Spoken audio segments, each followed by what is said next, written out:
Bismillahirrahmanirrahim. Assalamualaikum warahmatullahi wabarakatuh. Jumpa lagi bersama dengan channel ini. Kali ini kita akan membahas tentang perlakuan terhadap data kualitatif. Bagi kalian yang merupakan anggota dari kelas saya, silahkan kalian mengisi presensi di aplikasi e-learning yang kemarin sudah saya bagikan link dan cara presensinya. Bagi kalian yang bukan merupakan anggota kelas saya, silahkan simak video ini. Dan mungkin kalau ada pertanyaan, kalian bisa tulis di kolom komentar. Dan bagi yang merupakan anggota kelas saya, kalian bisa bertanya di grup WhatsApp yang sudah kita buat bersama-sama. Oke, langsung saja kita mulai pembahasannya. Sebuah penelitian kualitatif itu biasanya datanya berupa data kualitatif. Data kualitatif itu bisa diperoleh dari interview, wawancara, dari observasi, dan dari sumber data lainnya seperti dokumen ataupun catatan-catatan penting berkaitan dengan subjek atau objek yang diteliti. Nah, khusus untuk data yang bersumber dari interview atau wawancara, itu peneliti wajib melakukan proses transkrip verbatim. Biasanya proses pengambilan data dilakukan dengan wawancara yang direkam. Nah, hasil rekamannya ini kemudian harus diketik detail semuanya sesuai dengan apa yang dinyatakan oleh narasumber. Nah, kenapa kok transkrip verbatim ini penting? Jadi, yang pertama kita harus tahu dulu bahwa transkrip verbatim ini adalah uraian tertulis yang mencatat secara rinci apa yang dilihat dan didengar dalam wawancara dan pengamatan. Misalkan ketika subjek itu mengatakan sebuah kalimat tapi dia menyatakan kalimat itu sambil menangis, maka peristiwa menangisnya ini pun harus ditulis di dalam transkrip verbatim tersebut. Gitu. Jadi transkrip verbatim ini tidak hanya merekam ucapan, tapi juga merekam hasil pengamatan atau perilaku-perilaku yang tampak ketika proses interview atau wawancara itu dilakukan. Karena apa? Harus dilakukan seperti ini karena ini akan memudahkan peneliti dalam melakukan analisis data kualitatif, gitu, dengan mempertahankan setiap detail termasuk nuansa ekspresi dan intonasi dari narasumber. Misalnya pada jawaban tertentu itu tiba-tiba suasana emosi ataupun tekanan suara dari narasumber itu berubah. Nah, ini pun juga merupakan data yang penting dalam penelitian kualitatif. Nah, contoh transkrip verbatim. Nah, ini dia contohnya. Jadi harus ada narasumbernya siapa, lalu pewawancaranya siapa, kapan dilakukan, lokasi wawancaranya di mana. Terus kemudian pertanyaan, jawaban, selalu seperti itu. Nah, ketika data sudah terkumpul, dan untuk memastikan bahwa data yang dikumpulkan ini memiliki kualitas dan tingkat validitas yang memadai, maka perlu dilakukan uji keabsahan data.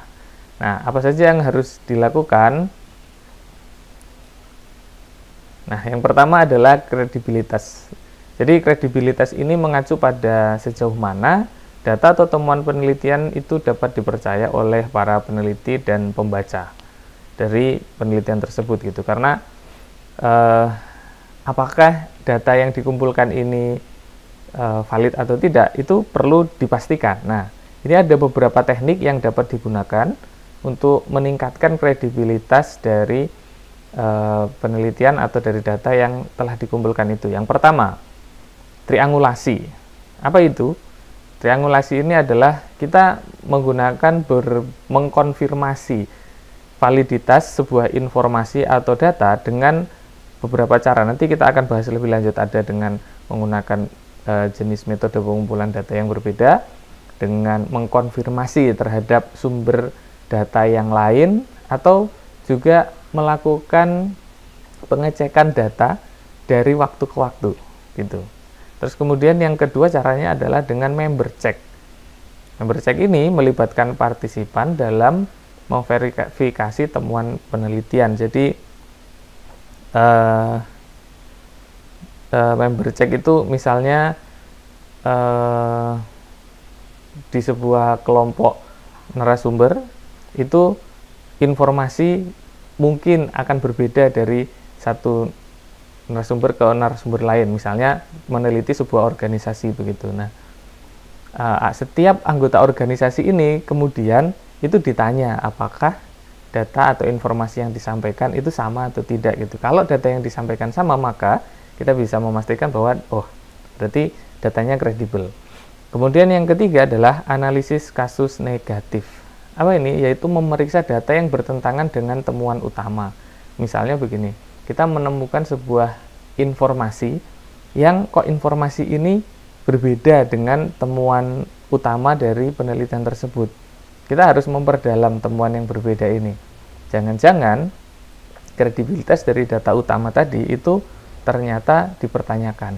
Begitu. Jadi berdasar pada sebuah kasus negatif atau informasi yang bertentangan ini, kemudian dilakukan pendalaman. Itu untuk memastikan bahwa yang valid, yang kredibel itu adalah data yang utama tadi. Kemudian yang keempat adalah penggunaan bahan referensi. Nah, jadi kita juga bisa melakukan studi atau pembacaan terhadap literatur atau teori yang relevan untuk mendukung temuan kita gitu. Jadi bisa jadi sebuah informasi itu bersesuaian dengan teori-teori tertentu sehingga informasi tersebut ketika dilengkapi dengan teori-teori dari sumber literatur yang kredibel, dia akan meningkat kredibilitasnya. Nah, ini dia triangulasi yang tadi dibahas. Triangulasi ini adalah metode untuk menjaga kredibilitas data yang sangat penting, karena kita tentu tidak bisa percaya begitu saja kepada narasumber kita yang mungkin hanya satu atau dua orang.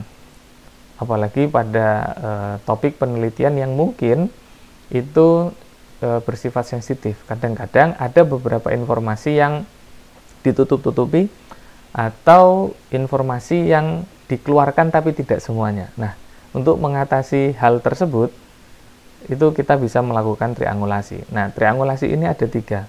Ada triangulasi metode, misalnya sumber data awalnya itu dari wawancara terhadap narasumber utama.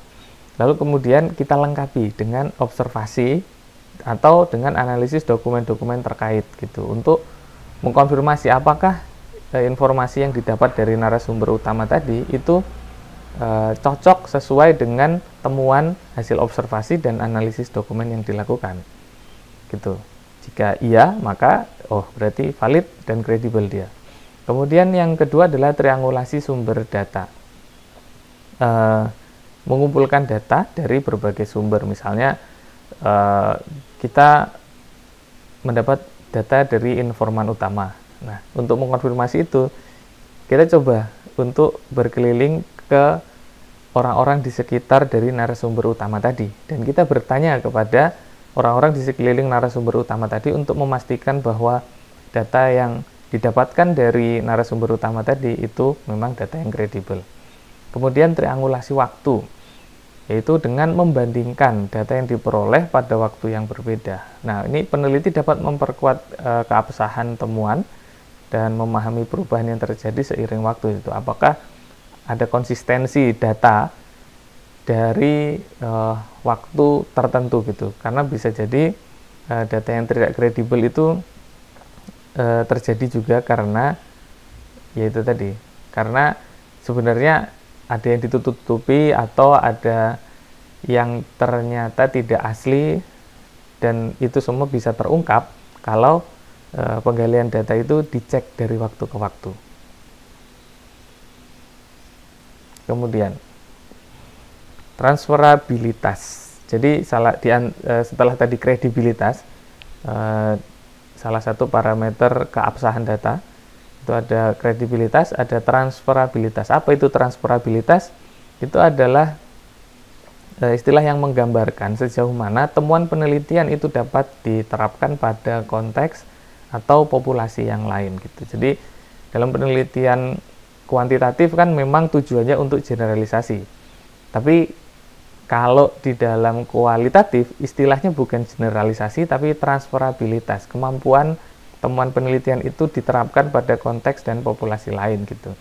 Nah, jadi memang dalam penelitian kualitatif biasanya temuannya itu bersifat sangat khusus, subjektif, dan sesuai dengan konteks yang tertentu gitu. Jadi untuk bisa membuat temuan penelitian itu bisa diterapkan pada konteks atau populasi lain, peneliti itu harus benar-benar clear dan memastikan konteks dari penelitiannya itu apa dan populasi atau karakteristik narasumbernya seperti apa, sehingga peneliti lain ketika ingin mengambil manfaat dari temuan penelitian tersebut itu tahu bahwa temuan penelitian ini batasannya pada konteks apa dan pada populasi yang seperti apa gitu. Kemudian karakteristik keabsahan data yang berikutnya adalah dependabilitas.